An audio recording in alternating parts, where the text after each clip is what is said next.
আমার না 2টা মেল বেস্ট ফ্রেন্ড আছে।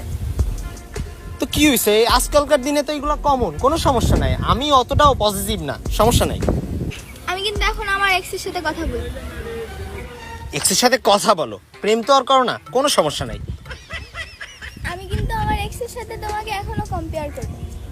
আরে কম্পেয়ার করো, আমি তো জানি তুমি চাও যে আমি তোমার এক্সের থেকে ভালো হই, এই জন্যই তো কম্পেয়ার করো, কোনো সমস্যা নাই। আমি কিন্তু 2 মিনিটের কথা বলে 2 ঘন্টা পরে কল দিই।